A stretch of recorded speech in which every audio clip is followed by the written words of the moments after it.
Executive hires spotlight what a company values both internally and externally. Let's get into it.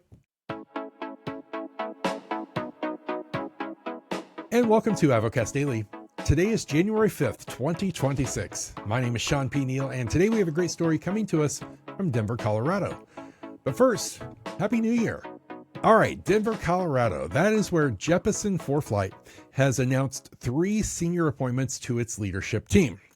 So we're going to go through all of these. We're going to congratulate them, and then we're going to talk a little bit about each one and how this impacts the overall organization. So first up is Joe Ayers as Chief Financial Officer.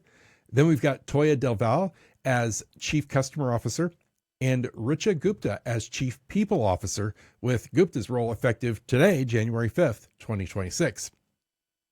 So first of all, let's pause for an applause. Congratulations to all 3 of you.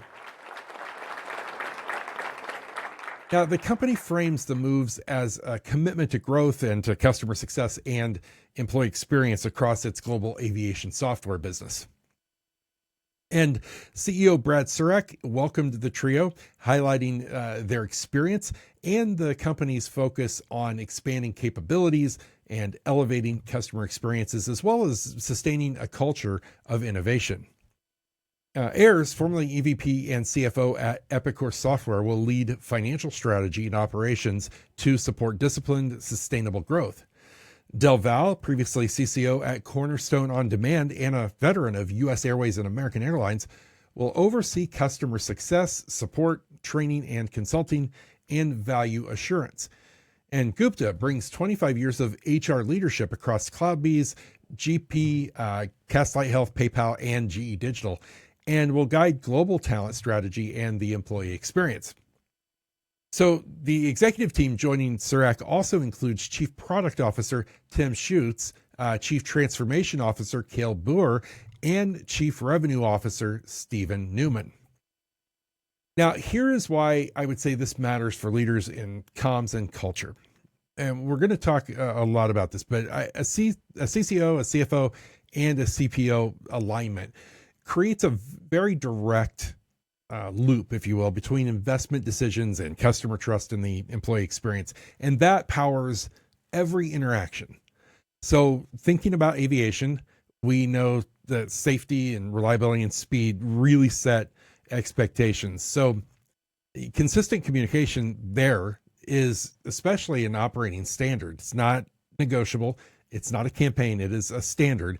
And I think that when we look at this, finance signals where the organization is placing its bets. You look at customer leadership, translating those bets into very clear service quality and expectations. And then people leadership is ensuring those teams have the clarity and the skills to operate under pressure and to deliver under pressure. Now, executives can use announcements like this to reinforce a single message architecture across audiences and across multiple audiences.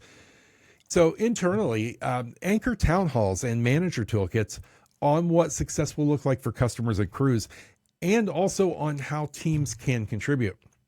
Now, looking externally, make sure you're pairing product roadmaps with visible service commitments and feedback loops that are showing that you're listening and adapting. The listening and adapting piece is so important because when finance and customer and people roles move in concert, you want to treat it, I would say, as a communication moment. And what that looks like from day to day, I would say, think about defining those shared outcomes and publish the operating behaviors that are going to be supporting them. Also, make sure you're measuring both sentiment and performance, because we know that when you do that, trust will grow with every milestone. So I think that there's a lot to take away here.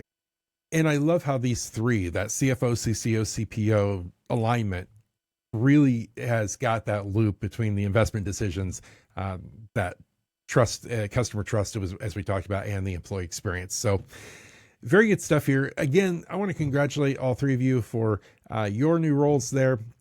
So please, wherever you're watching or listening, reach out into that comment section, give a huge shout out and congratulations to these 3. Let them know that you're following their success along with their journey at Jeppesen ForeFlight, and everyone at Jeppesen ForeFlight as they continue to grow the organization. All right, my friends, it is the new year, as we said. So we're getting started with those Q1 goals and making sure that we are meeting the KPIs that we've set in place.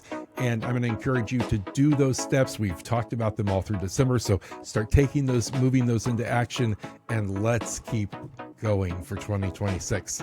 Until we meet again, please stay safe and be well. See ya.